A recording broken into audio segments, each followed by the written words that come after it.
আমরা রাত্রিবেলা পেরোলেন, কেউ দেখতে পাইনি? না, আমি অনেক দিন আসছি, অনেক বছর আগে 20 বছর আগে। আমাকে শরীর তেন কোথায়? দমদমে? না না, একা একা না, দালালের মাধ্যমে। দালালের মাধ্যমে। দালাল ক পয়সা নিয়েছিল? 10,000 টাকা। কজনের 10,000? আমরা 3জন এসেছিলাম। তাহলে মোট কত নিয়েছিল? 30,000। 30,000। কত বছর আগে সেটা? 4 বছর আগে। 4 বছর। মুখ্যমন্ত্রী শুভেন্দু অধিকারীর 3D ফর্মুলা আপনাদের নিশ্চয়ই মনে আছে।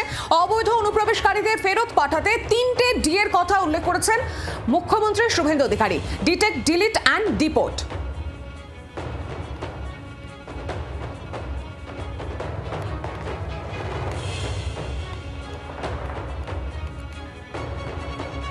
মুখ্যমন্ত্রী শুভেন্দু অধিকারীর 3D নীতির এফেক্ট এবার দেখুন। গতকালের পর আজও কিন্তু একই ছবি দেখা যাচ্ছে হাকিমপুর সীমান্তের চেকপোস্টে। বাংলাদেশিদের ঢল, ভয় ভারত ছেড়ে দেশে ফিরতে মরিয়া এই সকল অবৈধভাবে অনুপ্রবেশকারী বাংলাদেশিরা। বাংলাদেশি নথি নিয়ে সীমান্তে অপেক্ষায় রয়েছে বহু মানুষ। গতকাল আপনাদেরকে সেই ছবি দেখিয়েছি, জি 24 ঘন্টায় প্রথম সেই ছবি তুলে ধরেছিল আপনাদের সামনে, এবং আজও সেই ছবি দেখাচ্ছি যেখানে হাকিমপুর চেকপোস্ট বহু বাংলাদেশিরা এসে জমায়েত করেছেন। সেখানেই রাতের পর রাত তারা কাটাচ্ছেন।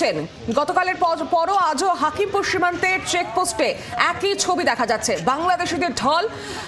উদ্দেশ্য একটাই, ভারত ছেড়ে নিজেদের দেশ বাংলাদেশে ফিরতে মরিয়া। আরো বিস্তারিত জানবো, সরাসরি আমার সঙ্গে রয়েছেন প্রতিনিধি অয়ন ঘোষাল।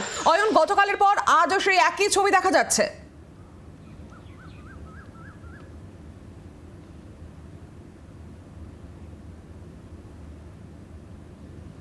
শোনা যাচ্ছে অয়ন? সম্ভবত যোগাযোগ বিচ্ছিন্ন হয়েছে, আমরা আবারও যোগাযোগ করার চেষ্টা করব। সেই ছবি আপনাদেরকে এই মুহূর্তে দেখাচ্ছি। আর এবার আপনাদের শোনাই মুখ্যমন্ত্রী শুভেন্দু অধিকারী ঠিক কি বলেছিলেন। বাংলাদেশের অবৈধ অনুপ্রবেশকারী তাদেরকে কোর্টে পাঠানোর কোনো দরকার নেই, আইনে নেই।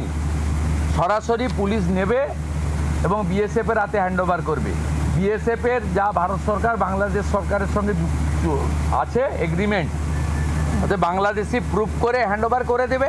আমাদের জেলে 3 মাস 6 মাস 2 বছর রেখে আপনার চাল, আপনার ডাল, আপনার তেল, আপনার মাছ, আপনার ডিম, আপনার কাপড়, আপনার মেডিসিন ওদেরকে দেব কেন? আমরা শুনলাম মুখ্যমন্ত্রী শুভেন্দু অধিকারীর বক্তব্য। হাকিমপুর চেকপোস্টের সামনে যে বাংলাদেশিদের উপচে পড়া ভিড়, মুখ্যমন্ত্রী শুভেন্দু অধিকারীর D3 নীতির এফেক্ট এবার দেখা যাচ্ছে সরাসরি। আরো বিস্তারিত আপডেট নেব, সরাসরি আমার সঙ্গে রয়েছেন প্রতিনিধি অয়ন ঘোষাল। অয়ন, কি ছবি উঠে আসছে?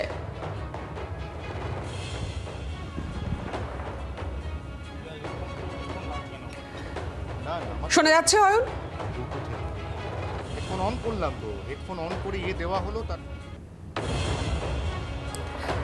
যে ছবি আপনাদের সামনে এই মুহূর্তে তুলে ধরছি, বাংলাদেশের নথি নিয়ে সীমান্তে অপেক্ষারত অবৈধভাবে অনুপ্রবেশকারী বাংলাদেশিরা। বারংবার আমরা দেখেছি, পালাবদলের আগেও আমরা দেখেছি, বারংবার কেন্দ্রীয় স্বরাষ্ট্রমন্ত্রী অমিত শাহ বলেছেন যে অবৈধ অনুপ্রবেশকারী কিছুতেই বরদাস্ত করা হবে না। এবং সিএ সেখানে যাদের নাম থাকছে না তাদের জন্যই কিন্তু 2টি হোল্ডিং সেন্টার আপাতত তৈরি করা হয়েছে মুর্শিদাবাদ এবং মালদাতে। সেই ছবিও আপনাদেরকে দেখিয়েছিলাম, প্রথমেই জি 24 ঘন্টা আপনাদেরকে দেখিয়ে আসছে।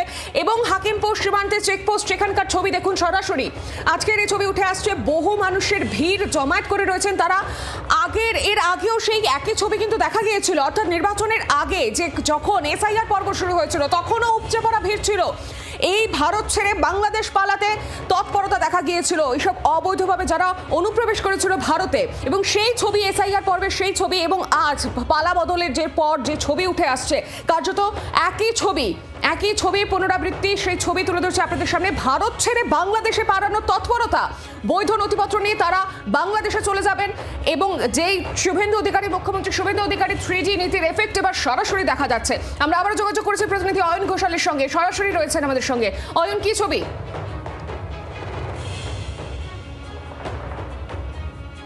দেখো, এই মুহূর্তে হাকিমপুর চেকপোস্টে সেই চেনা ছবি যেটা আমরা 2025 সালের নভেম্বর ডিসেম্বর মাসে দেখেছিলাম, যখন সদ্য রাজ্যে এসআইআর প্রক্রিয়া শুরু হয়েছিল, যখন বিএলওরা সবেমাত্র বাড়ি বাড়ি যাচ্ছেন এবং বুঝতে পারছেন কে এখানকার নাগরিক, কে এখানকার নাগরিক নয়। ঠিক তখন দেশ ছাড়ার যে হিড়িক আমরা হাকিমপুর সীমান্তে দেখেছিলাম, সেই হিড়িক আবার ফিরে এলো। মুখ্যমন্ত্রী শুভেন্দু অধিকারী তার যে স্পষ্ট ঘোষণা, এই ঘোষণা হচ্ছে রাজ্যের জায়গায় জায়গায় হোল্ডিং সেন্টার তৈরি হয়ে গেছে। বিভিন্ন জায়গা থেকে ইতিমধ্যেই নাম সংগ্রহ করা হচ্ছে এবং তার সঙ্গে রাজ্যে নতুন যে সংশোধিত নাগরিক পঞ্জি, এই পঞ্জিটাকে আবার গঠন করার ব্যাপারে ইতিমধ্যেই নোটিফিকেশন জারি হব করছে। এই অবস্থায় বিভিন্ন জায়গাতে অনেক বাসিন্দা যারা বেআইনিভাবে ভারতবর্ষে বাস করছিলেন, তারা কেউ নিজেরাই এখান থেকে চলে যাচ্ছেন, আবার কাউকে পুলিশ স্পষ্ট করে বলে দিয়ে এসছে যে আপনাদের কোনো নথি নেই, কোনো ডকুমেন্ট নেই, আপনাদের ভারতবর্ষে থাকার কোনো যোগ্যতা নেই, কোনো এখতিয়ার নেই, আপনারা নিজেরা এখান থেকে বেরিয়ে চলে যান। যদি পুলিশ আপনাদেরকে ফেরত পাঠায়, প্রশাসন যদি আপনাদেরকে পুশব্যাক করে, তাহলে কিন্তু অনেক কঠোর অ্যাকশন আপনাদের বিরুদ্ধে নেওয়া হতে পারে। এবং ঠিক সেই কথাটা শোনার পর বা উপলব্ধি করার পর থেকে এই মুহূর্তে আমরা একটা ছোট্ট ছবি, যেটা আমরা হাকিমপুর চেকপোস্টে শুধু এই ঘরের মধ্যে দেখতে পাচ্ছি, সেই ছবি থেকে একদম পরিষ্কার। আমি কথা বলবো আপনার সাথে। আপনি বলছিলেন যে আপনি নিজেই এই হাকিমপুর চেকপোস্ট রাতের অন্ধকারে পেরিয়ে এসছেন, দমদমে থাকতেন, তাই তো? বলতে পারবে না। আপনি বলতে পারবেন? আমি কি বলবো? চেকপোস্ট নিজে নিজে পেরিয়ে এসেছিল? হ্যাঁ, আমরা রাত্রিবেলা পেরোলেন, কেউ দেখতে পাইনি? না, আমি অনেক দিন আসছি, অনেক বছর আগে 20 বছর আগে। আমাকে শৈল, তেন কোথায়? দমদমে? হ্যাঁ আমাকে শৈল এতে এক্সেপ্ট করতে হবে বললেন। বাড়িওয়ালা লাস্টে কি বললো এখন? ও তালা মাইতে দিছে ঘরে। আমরা বাড়িওয়ালা আপনাকে বার করে দিল বাড়ি? আজ 2 দিন। এক্ষেত্রে আবার ব্যাপারটা একটু আলাদা। এক্ষেত্রে বিষয়টা হচ্ছে বাড়িওয়ালা এই রাজ্য সরকারের কড়াকড়ির কথা শুনে নিজেই এদের ঘরে তালা লাগিয়ে দেন এবং এদেরকে বলেন যে আপনারা বাংলাদেশি, অতএব এখানে আর থাকা যাবে না, আপনারা পত্রপাঠ এখান থেকে বিদায় হন। এবং সেই কারণে তারা এই মুহূর্তে এখান থেকে বিদায় নিয়েছেন।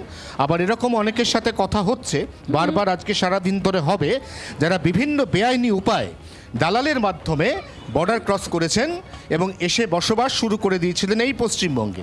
আপনার সাথে কথা বলবো। আপনার বাংলাদেশে বাড়ি কোথায়? যশোর জেলায়। যশোর।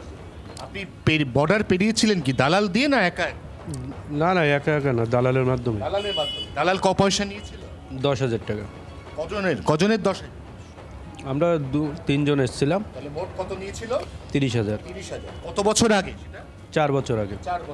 4 বছর আগে 3 জনের জন্য 30,000 টাকা দিয়ে দালালের মাধ্যমে এরা এখানে বর্ডার পেরিয়ে দিব্যি বসবাস করছিলেন পশ্চিমবঙ্গে। পশ্চিমবঙ্গের সমস্ত সুযোগ সুবিধা পাচ্ছিলেন। আমাদের যে ট্যাক্সের টাকা, এই টাকার যে উন্নয়ন, এই উন্নয়নের কার্যত শরিক হয়ে দাঁড়িয়েছিলেন এই সম্পূর্ণ বেআইনিভাবে পশ্চিমবঙ্গে বসবাস করা একাধিক বাংলাদেশি নাগরিক। আজ সেই বসবাসের মেয়াদ শেষ, এবার ঘরে ফেরার পালা, নিজের দেশে ফিরে গিয়ে আবার নতুন করে সেই দেশের নাগরিক হিসেবে জীবনযাপন শুরু করার পালা। এই মুহূর্তে হাকিমপুর চেকপোস্ট থেকে এরকম রাশি রাশি ছবি উঠে আসছে। একেবারেই অন, ধন্যবাদ তোমাকে। যে ছবি আমাদের প্রতিনিধি অন ঘোষাল তুলে ধরছিলেন সরাসরি হাকিমপুর চেকপোস্ট থেকে। আর এবার আপনাদের শোনাবো মুখ্যমন্ত্রী শুভেন্দু অধিকারী এর আগে ঠিক কি বলেছিলেন। সিএ এর আওতায় যারা নেই তারা হলেন কমপ্লিটলি অবৈধ অনুপ্রবেশকারী ইনফিল্ট্রেটার্স। তাদেরকে সরাসরি রাজ্য পুলিশ গ্রেপ্তার করবে এবং ডিটেন করবে এবং হ্যান্ডওভার করবে বিএসএফ এর হাতে। বিএসএফ তারা বিডিআর এর সঙ্গে কথা বলে তাদেরকে ডিপোর্ট করার ব্যবস্থা করবে, অর্থাৎ ডিটেক্ট, ডিলিট, এবারে ডিপোর্ট।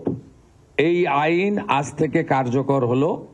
মাননীয় ডিজিপিকে এবং হোম সেক্রেটারিকে বলে দেওয়া হলো পশ্চিমবঙ্গের বর্ডার সন্নিহিত সমস্ত থানাগুলিতে এই আইন দেশের স্বার্থে, পশ্চিমবঙ্গের স্বার্থে আমরা আজ থেকে কার্যকর করলাম। আমরা শুনলাম মুখ্যমন্ত্রীর বক্তব্য, শুভেন্দু অধিকারী তিনি ঠিক কি বলেছিলেন। আর এই মুহূর্তে আমাদের সঙ্গে রয়েছেন বিজেপি বিধায়ক শরদত্ত মুখোপাধ্যায়। শরদত্ত বাবু, এই মুহূর্তে যে ছবি দেখা যাচ্ছে হাকিমপুর চেকপোস্টে অবৈধ বাংলাদেশিদের উপচে পড়া ভিড়, মুখ্যমন্ত্রীর 3D নীতির জের।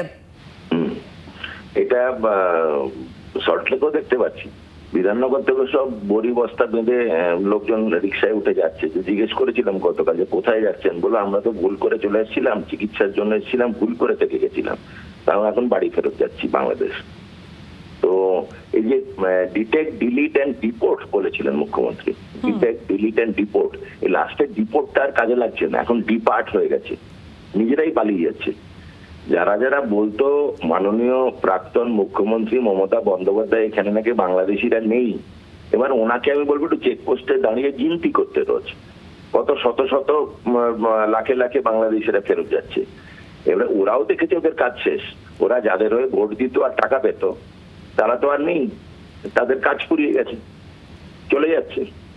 আমাদের খাবে, আমাদের পড়বে, আর আমাদেরই ক্ষতি করবে, তা তো হতে পারে না। একেবারেই ধন্যবাদ আপনাকে। গতকালের ছবির পর আজও সেই একই ছবি কিন্তু দেখা যাচ্ছে। হাকিমপুর সীমান্তের চেকপোস্টে বাংলাদেশিদের উপচে পড়া ভিড়। কেউ এসেছেন এখানে 10 বছর আগে, তো কেউ বা 1 বছর আগে, কেউ পরিচারিকার কাজ করছেন, তো কেউ রং মিস্ত্রি হিসেবে কাজ করছেন। দীর্ঘদিন পশ্চিমবঙ্গে থেকে পশ্চিমবঙ্গের সুযোগ সুবিধা ভোগ করেছেন, আর এবার তাদের নিজেদের দেশে ফেরার পালা। মুখ্যমন্ত্রী শুভেন্দু অধিকারীর তৎপরতায় 3D নীতির জের। বারংবার আমরা এর আগেও দেখেছিলাম কেন্দ্রীয় স্বরাষ্ট্রমন্ত্রী অমিত শাহ বলেছেন যে অবৈধভাবে অনুপ্রবেশকারীদের ক্ষেত্রে একেবারে জিরো টলারেন্স, কোনোভাবেই তাদেরকে এই দেশে বরদাস্ত করা হবে না, এই দেশে থাকতে দেওয়া হবে না। এবং সিএতে যাদের নাম নথিভুক্ত নেই তারা, অর্থাৎ বাংলাদেশিরা অবৈধভাবে যারা দালাল মারফত এই দেশে প্রবেশ করেছেন, তারা নিজেদের দেশে ফিরে যাবেন। বারংবার আমরা এই ছবি দেখেছি। এসআইআর পর্বেও আমরা দেখেছিলাম যে ছবি আপনাদের সামনে তুলে ধরেছিলাম, হাকিমপুর চেকপোস্টের সামনে উপচে পড়া ভিড়। আর এই মুহূর্তে আমাদের সঙ্গে টেলিফোন লাইনে রয়েছেন তৃণমূলের মুখপাত্র তন্ময় ঘোষ। তন্ময় বাবু, যে ছবি দেখা যাচ্ছে এসআইআর পর্বের পর, এবার পালা বদলের পর একই ছবি, হাকিমপুর চেকপোস্টে অবৈধভাবে অনুপ্রবেশকারী বাংলাদেশিদের উপচে পড়া ভিড়, কিভাবে দেখছেন? দুটো বিষয়, এক হচ্ছে আমাদের দেশ ধর্মশালা নয়, সুতরাং যে কেউ অবৈধভাবে এসে থাকবেন সেটাই কাম্য নয়। প্রত্যেক দেশের আন্তর্জাতিক কিছু নিয়ম আছে, সেই নিয়ম মেনে যে কেউ আসতে পারেন, ভিসা ছাড়াও আসতে পারেন। তখন তাদেরকে শরণার্থী হিসাবে জায়গা দেওয়া হবে কি হবে না সেটা দেশের স্বরাষ্ট্র মন্ত্রক ঠিক করে, এবং ভারতবর্ষ বিভিন্ন সময় এই শরণার্থী নীতিতে নরম অবস্থান নিয়ে আসছেন স্বাধীনতার পর থেকে। এক, মিডিয়ার সমস্ত জিনিসকে গরম করার ভাবে দেখানোর জিনিসটা আলাদা, এটা হচ্ছে এক। দ্বিতীয়, এসআইআর এর কথা আপনি বললেন, আমরা জানতে চেয়েছিলাম যে এসআইআর পরবর্তী সময়ে যাদের নাম বাদ গেছে তাদের মধ্যে কতজন বাংলাদেশ। যদি তাদের মধ্যে এক, নির্বাচন কমিশন কিন্তু এখনো অফিসিয়ালি দেখাননি যে তাদের মধ্যে একজনও বাংলাদেশি আছে বা 10 জন বাংলাদেশি আছে। আমার বক্তব্য, এই বাংলাদেশিরা দিনের পর দিন, বছরের পর বছর ঢুকেছে কিভাবে? যদি অবৈধভাবে ঢুকে থাকে, স্বাভাবিকভাবে তাদেরকে তাদের দেশে ফিরে যেতে হবে, আমাদের ধর্মশালা নয়। সেক্ষেত্রে আমরা পূর্ণ সমর্থনে তারা ফিরে যাবেন, কিন্তু সেটাকে নিয়ে অন্তর্গত রাজনীতি, সেটা হচ্ছে আমাদের জায়গা। এইটুকু। ধন্যবাদ আপনাকে আমাদের সঙ্গে থাকার জন্য। বাংলার আওয়াজ, বাঙালির আবেগ, জি 24 ঘন্টা।